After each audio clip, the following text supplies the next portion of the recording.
En bas là. C'est parti. Des voisins qui se font la guerre, c'est le topo de cette émission. Et on va voir ce qui se passe encore cette semaine. Qu'est-ce qu'ils vont encore nous inventer? Déjà, j'adore la musique. Ça y est, le drame est là. Regardez-le, ce petit pavillon, cet endroit, ce havre de paix normalement. Et pourtant, c'est la véritable guerre, les amis. Dans certains cas, de simples brouilles de voisinage se transforment en guerre ouverte. Daniel nous a alertés. Ça fait plus de 20 ans qu'elle se bat contre les arbres, les pins et les sapins de ses voisins qui génèrent de l'ombre, à la fois sur le jardin, mais qui impactent aussi la production d'électricité de ces panneaux solaires. On verra ce qu'on en fait. Un petit coup de tronçonneuse et puis c'est bon, c'est parti. Bonjour, entrez, je vous en prie. J'ai avancé pour pas qu'on se fasse spoil, hein, les amis. Je crois que j'ai entendu que ça sentirait trop la crêpe, hein, c'est il faut le dire. Son petit paradis est menacé par les arbres des voisins qui lui font de l'ombre. Ouais, il y a l'air d'avoir vachement d'ombre hein, là pour le moment. C'est clair qu'on est vraiment choc-barre de l'ombre du jardin. C'est lesquels qui vous embêtent là? Je vois des pins, je vois des sapins. Qui vous embêtent? Il y a 3 grands pins qui sont en coin. Ouais. Et alors il y a 2 sapins. Là, je vous le dis déjà, c'est la bulle. Le frérot, il a un sapin à l'autre bout du jardin. Qu'est-ce que... Non, il faut aller se faire foutre. Alors faites-moi le tour du soleil. Donc, pour l'instant, le soleil, il est là. Mais comment il va tourner chez vous? Le soleil se lève à l'est là-bas et il va se coucher là-bas à l'ouest. Oui, donc le soir, elle a pas de soleil, quoi. C'est dans l'après-midi. Je n'ai plus de soleil à partir de la mi-août jusqu'à toute la saison d'hiver. Et les panneaux, alors quoi, se mettent à l'arrêt? Ils ne produisent plus. À partir du moment où un petit carré des panneaux solaires est à l'ombre, tous les autres panneaux s'alignent sur celui-là. Qu'est-ce qu'elle nous raconte? Ça rend de la merde. Ils sont beaux visuellement, je sais pas ce que vous en pensez, mais ah oui, ce sont des beaux. Non, c'est pas mal. Ce sont des beaux arbres, mais je les déteste. Ce sont des arbres qui sont même pas autorisés dans notre lotissement, parce qu'on a un règlement d'urbanisme propre au lotissement qui interdit justement ces grands arbres. Si c'est les règles, c'est les règles. Hein. Daniel dit avoir tout tenté pour dialoguer avec ses voisins. Une bataille judiciaire qui s'est terminée en appel avec un jugement rendu il y a quelques mois. Ils sont très clairement condamnés à couper. Ah bah alors là, les amis, là par contre c'est honteux. Là, elle a totalement raison. Il y a des règles, elles sont pas respectées. Moi, je rentre de nuit, j'y mets un coup de tronçonneuse, frérot. Au pain, on n'en parle plus. Lui, t'as pas voulu couper 3 branches, frérot. Bam, on va attaquer le problème à la racine, hein, comme on dit. Donc, si je comprends bien, là, vous êtes en justice depuis 2017-2018. Ouais, la justice. Même en Belgique, ça a l'air compliqué. Des conversations, c'est une colère froide, vous vous croisez jamais. On ne se parle plus. On ne s'est jamais vraiment parlé. Moi, je parle avec tout le monde. Je suis une bonne pipelette. Elle doit en raconter des ragots du quartier, celle-là. Sur le moral, ça doit peser un peu. Sur mon porte-monnaie aussi. Non, mais là, il n'y a même pas débat. Hein. Les gars, il y a un texte de loi. Hein. Est-ce que vous me permettez d'aller les voir? Vous pouvez aller les voir pour moi sans aucun problème. Et vous êtes prête à venir à une table, sereinement, leur parler les yeux dans les yeux s'ils viennent, évidemment? Les yeux dans les yeux. Moi, je suis prête à toute conciliation. Coupe-le ton sapin. Ce n'est pas agréable de vivre à côté des gens, qu'on ne se parle plus, que ceci, que cela. Mais je comprends pas pourquoi quand il y a des décisions de justice qui sont données comme ça, il n'y a pas une voiture de police ou que sais-je qui arrive avec une tronçonneuse, un V12 et genre il met un coup de tronçonnaxe, frérot, dans l'arbre, on n'en parle plus. Dans d'autres... Oh putain, ça va au panneau solaire, hein, la Belgique. Hein. Cas, la situation peut apparaître bien plus désespérée. Bonjour monsieur le téléphone. Bonjour. Le propriétaire de ce téléphone est... Un conflit de voisinage sur fond de racisme. Oh. Lui il vient, il casse. C'est toi qui m'as frappé. C'est toi, c'est toi qui as venu chez moi. Oh, alors là c'est chaud. Il m'a dit de rentrer chez moi. Là il y a une vraie embrouille. Hein. Il dit ce quartier c'est pas pour personne comme moi. Racisme. Ah, racisme non. Racisme non. C'est ça. Elle vous dit un beau texte, hein, mais derrière elle nous menace avec une batte. Elle dit qu'elle encule la France parce qu'elle a enculé son pays. C'est quoi cet épisode de fou? Dans cette résidence de Reims en France, les insulter... Ouais mais ça vous savez pas si c'est vrai, on l'a pas entendu dire. Mais ça se trouve c'est des racelards et ils inventent. Rosie est originaire du Nigeria et maman de 3 enfants qu'elle élève seule. Elle affirme vivre l'enfer ici, avec plusieurs de ses voisins. Son voisin du 2e étage tout d'abord. Bonjour monsieur le téléphone. Bonjour. Le propriétaire de ce téléphone est une grosse... Il y avait mes enfants. Ah bah c'est un malade. Oui. Sorti, tu pleurais. Oui. You cry. Oui. Ouais, il est fou lui, je suis désolé. Le gars qui dit tu pleures, you cry, et il dit bonjour au téléphone, déjà lui c'est le fou du bus. Quand les enfants sortent à jouer dehors, ils viennent dans la fenêtre, il dit non, vous devez rentrer, vous n'êtes pas à jouer ici. Alors ça par contre, à voir ce que font les gamins, parce que je suis désolé, mais des gamins qui hurlent en bas de chez toi, ça casse les couilles. Hein. Alors pourquoi tout ça? C'est quoi la raison? Racisme, c'est ça. Lui, plusieurs fois, il m'a dit de rentrer chez moi. Il dit c'est... Peut-être qu'il parlait de l'appartement, hein. Le mec qui a compris qui est à côté de la plaque. C'est pas pour personne comme moi. Il a fait pipi, c'est avant cette porte-là qu'il a fait pipi. Quoi? Il a pissé sur la baie vitrée avec calme. J'ai mis la pipi dans un boîte. Attends, elle est en train de nous ramener la pisse de son voisin en 4K là. Regardez, c'est son pipi. Ça, c'est le pipi du monsieur. Oh! Mais qu'est-ce que tu fais? Regardez, c'est le pipi du monsieur! Et pourquoi vous avez gardé ce pipi alors? Il m'a dit, tu n'es pas prof. C'était quand? C'est comme ça que c'était quand? Oui, par contre, en vrai, ça peut faire une preuve de fou, mais c'est une dinguerie, elle a gardé ça, elle l'a sorti de son tiroir. Alors regardez, ça, c'est le pipi du monsieur. Hein, vous voyez, bon, là, il est un petit peu séché, hein, puisque ça fait un moment qu'il a uriné, voilà. Il y a quelques semaines, la tension est montée d'un cran. Les cris ont fait place à l'agression physique. Des hommes auraient été envoyés par ses voisins du rez-de-chaussée pour l'intimider. Eh, quelle angoisse d'habiter des rez-de-chaussée comme elle habite là. Le jardin, il est sur la route. Il est rentré avec la force, cassé ça avec le poing. Moi, j'étais là avec mon bébé dans le bras. J'ai avalé aussi des vitres. Doucement peut-être. Mais d'accord, c'est inconcevable, inqualifiable.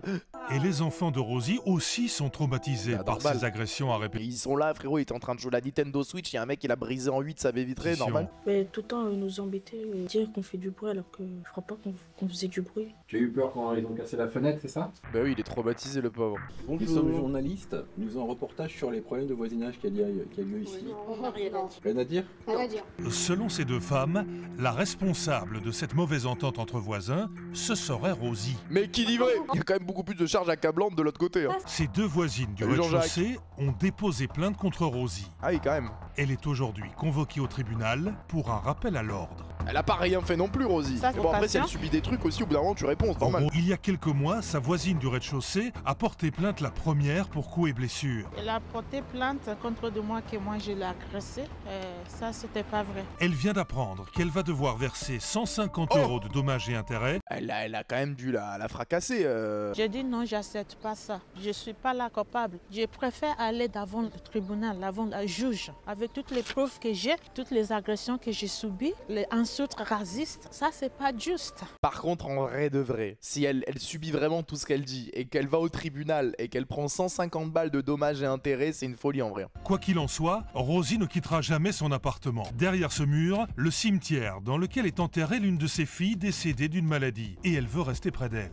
Oh le tournant là, l'ambiance de l'émission a changé drastiquement. Afin d'apaiser son quotidien, Rosie accepte de tenter une conciliation avec son voisin du dessus. Pour lui, il ne s'agit pas de racisme, mais de problème de bruit. Bonjour monsieur. Bonjour. Avec madame Rosie qui est là. On voulait un peu... Oh le regard de haine. Parce que j'ai vu ces vidéos sur internet, m'insultant de racisme, de propos raciaux, tout ça. Ce qui est totalement fou. Oui. Mais pourquoi vous dites toujours que les enfants font du bruit? Parce qu'ici, c'est les enfants. Ils sont les enfants, laisse-le vivre leur vie. Ah non, alors ça je suis pas d'accord. Non. Les enfants des autres qui cassent les couilles, qui font du bruit. Alors il peut y avoir un peu de bruit, ça reste des enfants, mais qui hurlent et les parents ils font rien. Et ça, toi t'es à côté, t'as envie de vivre peinard.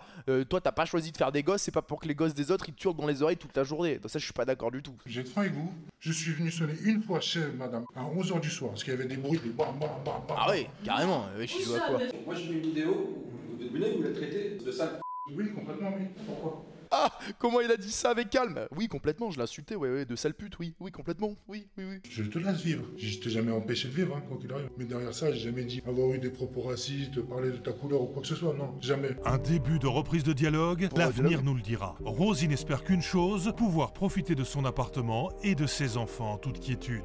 Elle est bizarre l'histoire, je sais pas ce que vous en pensez, mais elle est bizarre. Daniel est en guerre avec ses voisins. La raison, ces arbres de haut qui font de l'ombre sur son terrain et sur ses... On ne peut mettre que des arbres de moyen développement d'espèces indigènes ou fruitières. Je viens d'aller voir la commune, le service urbanisme et l'environnement. Ils me confirment à l'instant, les prescriptions urbanistiques du lotissement ont perdu leur valeur réglementaire et sont devenues indicatives. Ah, c'est juste indicatif, tu peux plus faire appliquer. Bah, elle est morte, hein. Il y aura plus de soleil à la mi-août, c'est fini. Reste néanmoins le nœud du problème, l'ombre dans le jardin et surtout sur les panneaux solaires. Afin de comprendre quel impact cela peut avoir sur sa production, on s'est adressé à un spécialiste. Je vais vous montrer des photos photo du toit de Daniel fin d'après-midi l'hiver. Mais en vrai, est-ce que... Bon là je comprends, là en vrai il y a beaucoup d'ombre. Mais genre si c'est un bout sur un bout de panneau solaire, ça va non? Fin d'après-midi l'hiver en Belgique, on produit encore quelque chose ou c'est marginal? Ce qui est le plus important, c'est qu'elle regarde sur sa production principale, c'est-à-dire printemps-été, si elle a encore un impact d'ombrage. Et là alors, si l'ombrage est encore présent, là c'est vraiment pénalisant. Il est temps pour moi d'aller rencontrer ces fameux voisins. Bah ils veulent pas couper un petit peu? Fais une petite coupe frérot, une petite coupe de vache à l'arbre, tranquillou. Oui, bonjour monsieur, je viens vous voir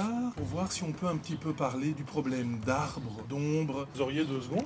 Mais pas du tout complexe. On coupera pas nos arbres, fin de l'histoire. Intéressant, c'est d'entendre votre version du coup. Vous seriez disponible? Ouais, maintenant, oui, ça va. Ah bah super. Je me suis entretenu avec le voisin pendant un long moment afin qu'il me donne sa version des faits. Il a également accepté de venir à une conciliation avec Daniel. C'est pas trop mal. Par contre, j'avoue, il a une forêt le frérot. Hein. Il a planté combien d'arbres dans son jardin? Une crêperie qui sent trop la crêpe. Oh le problème de fou. J'ai du litige et plutôt insolite. Marlène est en plein service. Et voilà mesdames. Et voilà, petite crêpe du pêcheur, petite crêpe du pêcheur, madame. Belle présentation. C'est magnifique, mesdames. Jeune fille, c'est magnifique. Ça donne envie de la manger cette petite crêpe. Oh, attends, c'est pas les crêpes avec le foie gras. Et ça, c'est vraiment des crêpes de Doberman, ça. Ça, c'est vraiment des crêpes de Doberman. Ouais, c'est des galettes. Ah, c'est bon, c'est bon. Hein. C'est ça le déclencheur de tous les problèmes? Ça, c'est de la vapeur d'eau, ça, oui. Donc oui, on pense que c'est ça. On reçoit l'été toutes les odeurs et les fumées extraites de leur cuisine. Les clients, eux, ont choisi leur camp. Ils en ont rien à foutre, ils viennent manger leurs crêpes. Alors je vous écoute pas, hein, si possible. Non, on fera de la galette sans odeur, promis. Oh mamie, elle a envoyé une cartouche. Marlène et son mari sont attaqués par leurs voisins directs qui leur reprochent les odeurs qui émanent du restaurant. Ah ouais, mais bon, ils vont pas arrêter de travailler. Les odeurs rentrent de façon très lourde à l'intérieur des chambres et de toutes les pièces de vie. Vendre sa maison et qu'il fiche la paix à Il y a personne qui peut le blairer dans le village. Rick, l'ancien propriétaire de cette crêperie, connaît bien le voisin plaignant. Ah ouais. Les voitures, en roulant sur le gravier, faisaient du bruit, donc ça incommodait le monsieur.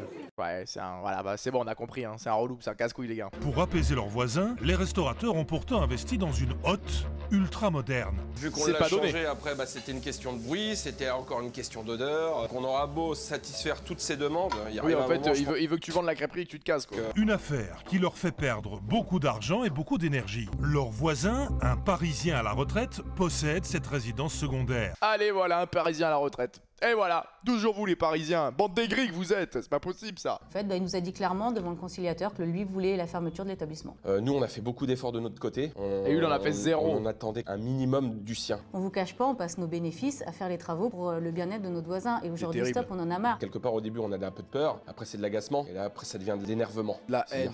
Il a envie de l'encastrer, le voisin. Donc c'est le bruit et l'odeur qui vous gênent. Bruit extracteur, bruit parking. Ah ouais, non mais c'est bon frérot. Bruit respiration, bruit personne qui vit à côté, bruit hirondelle qui passe tous les matins. Frérot, va au milieu d'un champ.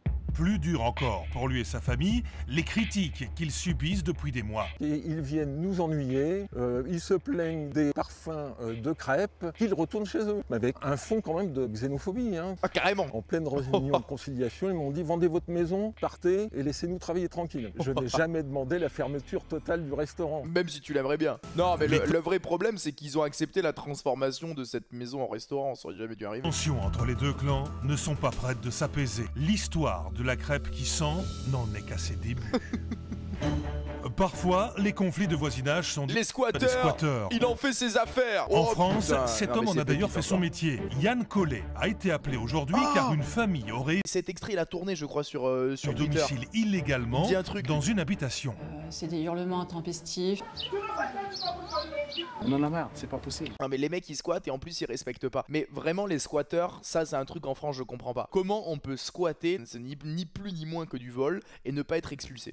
Vous êtes la mairie, vous? Non. Lui c'est juste un mec, il aime les embrouilles. Il arrive avec son crâne là comme ça, il toque aux fenêtres. La spécialité de Yann Collet, racheter des maisons squattées à bon prix pour ensuite expulser les occupants. Le pavillon qu'il envisage d'acquérir aujourd'hui est squatté depuis des mois. Bonjour, y'a quelqu'un? Il est rentré comme si c'était chez lui. Bon après j'ai envie de vous dire, les squatteurs ils ont fait pareil du coup. Le HMS de l'expulsion. Mais l'autre il va acheter ça du coup. Ont investi ce terrain. Sa propriétaire est décédée et pour l'instant il n'y a pas de succession. Y'a quelqu'un? C'est vraiment le squat hein par contre. Bonjour, vous êtes combien en tout ici là? 8 personnes? Il y a combien de temps que vous êtes là? Ça fait 3 mois. Ah ouais mais c'est pas bien parce que c'est pas vous la maison. C'est ça son boulot. Ah c'est pas bien, c'est pas vous. Ah, ça serait bien de sortir. Le mec, c'est son travail en fait. Il leur dit juste une banalité qu'ils connaissent déjà. La voisine qui est à bout, c'est Véronique. Elle s'est installée ici il y a... On squatte mon logement. Comme Jérôme Le Banner, il a répondu ça dans une interview. Je saute le portail et on y va. T'as payé un bien, frérot, Non, je tamponne direct. Mère de famille, elle pensait y trouver un cadre idéal pour élever ses 2 enfants. En plus, c'est même pas, t'as vu, ils squattent et tout, machin. Non, en plus, ils cassent les couilles. Ils foutent le bordel. Un voisinage difficile à supporter. Yann va tout faire pour remédier au problème. Mais les squatteurs ne comptent pas obtempérer si facilement. Oui, mais il faut pas entrer comme ça, monsieur. Bah non, vous pouvez pas entrer comme ça. Ils ont volé la maison. C'est fou d'avoir un toupet pareil. Et qui est rentré, c'est toi. Tu rentres dans une maison, c'est pas à toi. Hein. Faut pas me dire à moi. Non, on rentre pas chez toi. D'accord. Ah, mais la maison, elle est à toi là? Oui, c'est à moi. Non, elle est pas à toi la maison, non. Mais lui, ce mec, en fait, il avait une vie peinard, il veut juste aller se battre. Il arrive tout en rose, là, comme un petit malabar, et vraiment, il va se fracasser avec tous les squatteurs. Mais c'est quelle vie, ça? Quand j'ai entré, moi, ici, il était un bordel. J'ai nettoyé, j'ai fait tout moi, tout seul. C'est ça? Ah bah... Oui. Bah alors, déjà, ça ne se voit pas de fou, mais ce n'est quand même pas une raison pour voler une maison. Même si t'as passé l'aspirateur, quoi, ça ne fonctionne pas. Régler les problèmes des propriétaires et des voisins au bout du rouleau, c'est le quotidien de Yann Collet. Avec Théo, son associé, il a créé Squat Solution, une entreprise spécialisée dans les biens squattés. Il va avoir du boulot, hein. On est spécialisé uniquement dans les dossiers problématiques. S'il n'y a pas de problème, on n'achète pas. Mais je vous l'ai dit, lui, il veut juste s'envoyer. Il en a rien à foutre d'aider les gens. Il veut juste aller se battre dans des terrains vagues. Yann pour la bagarre. Rachète les biens squattés à moindre coût et se charge d'expulser les occupants que les propriétaires n'arrivent pas à faire partir. Ah putain, c'est pas con ce qu'il fait. Vous voyez, en fait, il en a rien à foutre d'aider les gens. Oh, c'est un peu bâtard en vrai. Le problème du jour est dans cette maison. La femme qui y vit refuse de quitter ce logement qui appartient en réalité à son père. On a un occupant qui est particulièrement coriace, qui a déjà été expulsé puis qui est revenu. Donc... Non mais c'est sans fin cette histoire. Non mais attends, il faut 12 ans pour faire sortir les squatteurs, tu les fais sortir, ils reviennent le lendemain. Pour la déloger, Yann est venu avec un policier en civil. Et il est venu pour se bagarrer, le Yann. Et un huissier de justice. Les négociations vont durer de longues minutes, sans qu'elles ne cèdent pour autant. L'huissier de justice décide alors d'employer les grands moyens. Ah, pourquoi c'est pas comme ça dès le premier jour du squat? Au bout de quelques minutes, les policiers réussissent à la déloger. Yann peut maintenant prendre possession de son nouveau... Regarde le sourire qu'il a. Un bien de 120 mètres carrés. Il a payé combien? États. Ouf. Ah ouais, il y a les bouteilles de rouge ouvert et tout, il y avait de l'alcoolisme là-dessus, là. On était sur un profil un petit peu compliqué, là. Mais même les toilettes, t'es mal à la gueule des toilettes. Ah non, mais vraiment, enfin, tout est choquant, mais les toilettes, comment c'est possible, putain? Les travaux s'élèvent à près de 110 000 €. Ah oui, bah oui, il faut tout refaire, là. Hein. Ça sera une bonne ou mauvaise affaire, on le saura à la fin, ça, hein, quand c'est revendu. Hein. Pour l'heure, la maison va donc être sécurisée par un professionnel et surtout nettoyée de fond en comble. Mais combien elle a racheté, c'est ça qu'on veut savoir. Yann n'a pas vraiment fait une bonne affaire avec l'achat de cette maison, mais le conflit qui opposait père et fille est désormais réglé. Et pourquoi il a pas fait une bonne affaire? C'est tout le but de son activité, comment ça il a pas fait une bonne affaire? Justice de paix. Le retour des arbres qui font trop d'ombre. Vraiment tous les sujets sont complètement fous ce soir. Je suis retourné voir Daniel pour faire le point, mais aussi pour lui apprendre que ses voisins refusent la diffusion de la conciliation. Pour moi, ils reconnaissent leur tort en ne voulant rien faire d'autre. Alors j'ai d'autres mauvaises nouvelles. On a contacté la commune, et la commune est très claire en disant que ces prescriptions urbanistiques ont une valeur indicative. Elles n'ont plus de force de loi. Ça c'est tout à fait faux. Pourquoi est-ce que la juge en tient compte alors? On a vu 2 épisodes pour le moment de cette émission. On est d'accord que cet individu là que nous voyons devant qui pose des grandes questions, on est sur 2 épisodes, 0 problème résolu. Il y a Zebby. Rien du tout. Tout le monde est d'accord pour attester de ça. Le conseil, ce serait d'attendre pour les sapins, d'attendre un peu pour ne pas être trop jusqu'au boutiste, proche de l'acharnement dans le portrait que ça montrerait de vous. Conclusion, il lui a dit arrête de casser les couilles. J'attendrai, je prouverai et on fera éventuellement expertiser. J'espère que d'ici à la coupe des pins, on n'aura plus d'autres mauvaises nouvelles. Courage dans cette... C'est gentil. Merci Benjamin. Merci de n'avoir servi à rien Benjamin. L'antenne de la discorde. Depuis le début des années 2000, les antennes GSM inondent le territoire. Et forcément, leur installation n'a pas fait que des heureux. Yves est ce qu'on appelle un écolo convaincu. Cette maison écologique est une de ses plus grandes fiertés. Il y vit en autonomie complète. C'est ouf ça quand même de vivre en full autonomie. Je m'y sentais très bien, jusqu'au jour où ils ont implanté cette antenne là-bas. Au bout de son jardin, une antenne de 33 mètres. Une balafre dans son horizon. Elle est loin. Cette maison, on n'a pas été informés. Ils ont fait ça en loose day. Ça peut avoir une incidence. Après, c'est pas bon, il paraît, les ondes et tout machin, il paraît que c'est pas bon, mais là, elle me semble quand même assez loin. Les habitants du village ne sont pas restés inactifs pour autant. Ils font alors appel à cet avocat. Vous savez que l'été, ils la voient même pas cette antenne. Parce que là, on la voit un peu parce que du coup, il n'y a pas de feuillage. Allez, 9 mois dans l'année, ils la voient pas. Ils sont une dizaine on dirait une à crèche. s'être révoltés contre les antennes. On va chez Geneviève, un membre du révolté contre l'antenne également. Geneviève et son mari Eric se disent eux aussi victimes de ce nouveau voisin imposant. Salut Geneviève. Oh déjà, regarde Geneviève, regardez sur sa porte, elle a mis un téléphone barré. Les téléphones restent à l'extérieur, pas d'onde dans mon domicile. Je fais la danse de la jungle et de la nature. Geneviève est malade, elle se dit électro-hypersensible. Ouais. Là, alors mais c'est fou, ils se sont bien trouvés entre voisins quand même. Selon elle, son état se serait dégradé depuis l'installation de la nouvelle antenne. Elle n'arrive plus à trouver le sommeil. Ils sont allés jusqu'à bricoler une barrière autour de leur lit. Oh. C'est fait avec des fibres d'argent dedans. Ça empêche les ondes de passer. Pourquoi elle dort pas alors? Il y a une question d'endroit aussi. Voilà, là c'est trop agité. Ouais non alors là, pourquoi avoir investi là-dedans alors non là c'est dans sa teuté, je suis désolé, je peux pas y croire. Mais malgré cet équipement complexe, Geneviève ne dort pas mieux. Cet appareil, acheté sur internet... Ouais, attends, j'ai même dans Phasmophobia ça, c'est un EMF, c'est pour traquer les esprits. Qui me griffe? Est un détecteur d'ondes. Ouais, il se passe pas grand chose. Non, ça dépend où tu le diriges. Oui. Vous voyez là, on la voit à l'antenne. Donc ça veut dire que là, on prend tout. Il y a un démon les gars, attention EMF niveau 5. Est-ce qu'on a des écritures fantomatiques aussi dans la maison? Pour lui, aucun doute, les ondes sont responsables du mal-être de sa femme. Derrière cette construction de fer, il y a aussi un voisin fait de chair et d'os. Un agriculteur qui a accepté de louer son champ à l'opérateur. Prends le pastole. Il a niqué tout le village, il dit rien du tout, il prend juste le chèque. Quand il a accepté de louer son terrain, il ne se doutait pas des répercussions sur son voisinage. J'aime pas penser à ça. Il a juste pensé au zéro sur le chèque, hein. C'est tout, il a pensé qu'à ça. Et est-ce qu'on peut lui en vouloir? Il n'y a pas que cette antenne sur la commune, il y en a d'autres. Donc, moi, je voulais rendre service à la collectivité, quoi. C'est clair. En plus, grâce à lui, ils captent tous mieux la 5G, quoi. Putain, respectez-le. Une location de terrain pour l'installation d'une antenne relais peut rapporter entre 5 et 10 000 euros par an. C'est pour lui la réelle cause de la colère du voisinage. Dinguerie. Bon, je pense qu'il y a ça aussi, hein. Ah, il y a de la jalousie alors? Je dirais, il y a plus de jaloux que malade. Jaloux? Peut-être, mais surtout en colère. Le collectif attend toujours une décision de justice. La guerre des antennes et des voisins est loin d'être terminée. Il y en a partout des antennes. Si t'habites en ville, des antennes comme ça, il y en a partout sur tous les toits, des immeubles, des machins, des bidules. Incroyable là encore cette émission les amis, la guerre des voisins. Alors là c'était le dernier épisode belge, il y a la même chose mais en mode français.